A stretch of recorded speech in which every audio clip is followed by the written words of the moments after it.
ابھی حضور صلی اللہ علیہ وسلم اپنے چاچا حضرت ابو طالب کی جدائی کا غم بھی نہیں سنبھال پائے تھے کہ چند ہی دن بعد ایک اور جان کا صدمہ آپ کا منتظر تھا۔ ماہ رمضان کا مہینہ، نبوت کا 10واں سال، جب وہ عظیم ہستی جو ہر موڑ پر رسول اللہ صلی اللہ علیہ وسلم کی ڈھال بنی رہی، اس دنیا سے رخصت ہو گئی۔ جی ہاں، وہ تھیں حضرت خدیجہ رضی اللہ تعالی عنہا۔ 25 سالہ رفاقت ختم ہوئی۔ وہ رفیقہ حیات جو ہر دکھ میں، ہر اذیت میں، ہر قدم پر رسول اللہ صلی اللہ علیہ وسلم کے ساتھ تھی۔ ان کی عمر 65 سال تھی اور رسول اللہ صلی اللہ علیہ وسلم اس وقت 50 سال کے تھے۔ حضرت خدیجہ رضی اللہ تعالی عنہا رسول اللہ صلی اللہ علیہ وسلم کے لیے اللہ کی طرف سے ایک خاص نعمت تھی۔ جب دنیا نے انکار کیا، انہوں نے تصدیق کی۔ جب قریش نے بائیکاٹ کیا، انہوں نے دل و جان سے ساتھ دیا۔ جب لوگ طنز کرتے تو وہ تسلی دیتی۔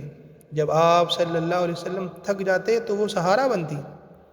آپ صلی اللہ علیہ وسلم اکثر فرمایا کرتے تھے، جب سب نے انکار کیا، خدیجہ نے مجھ پر ایمان لایا۔ جب سب نے محروم کیا، خدیجہ نے اپنا مال پیش کیا، اور اللہ نے مجھے ان سے اولاد عطا فرمائی، جبکہ دوسری بیویوں سے نہیں۔ ایک بار حضرت جبریل علیہ السلام نازل ہوئے اور عرض کیا، اے اللہ کے رسول، خدیجہ رضی اللہ تعالی عنہا آپ کے پاس ایک برتن لائی ہیں، جب وہ آئیں تو انہیں ان کے رب کی طرف سے سلام کہیے، اور جنت میں ایک موتی کے محل کی بشارت دیجیے جہاں نہ کوئی شور ہوگا نہ تھکن۔ کیا مقام تھا خدیجہ رضی اللہ تعالی عنہا کا! جب وہ دنیا سے رخصت ہوئیں، رسول اللہ صلی اللہ علیہ وسلم خود ان کی قبر میں اترے۔ مقام جحون مکہ کے قریب جگہ ہے، وہاں پہ دفن کیا۔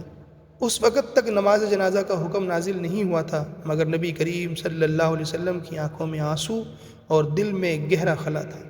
حضرت خدیجہ رضی اللہ تعالی عنہا کی وفات کے بعد آپ صلی اللہ علیہ وسلم نے ان کی یاد کبھی دل سے نہیں نکالی۔ ان کا ذکر آتا تو آنکھیں نم ہو جاتی۔ حضرت ابو طالب اور حضرت خدیجہ رضی اللہ تعالی عنہا دونوں کا دنیا سے چلے جانا چند ہفتوں کا فاصلہ تھا، مگر حضور صلی اللہ علیہ وسلم کے دل پر صدیوں کا بوجھ بن کر اترا۔ اب قریش کو روکنے والا کوئی نہ رہا۔ اب اذیتیں بڑھنے لگیں، اب دشمن کھلے عام طعنے دینے لگے۔ اس لیے تاریخ نے اس سال کو عام الحزن یعنی غم کا سال کہا، کیونکہ یہ وہ سال تھا جب نبی صلی اللہ علیہ وسلم نے نہ صرف اپنے اہل خانہ کے عظیم سائے کھوئے، بلکہ قوم کے ظلم نے بھی نئی شدت اختیار کر لی۔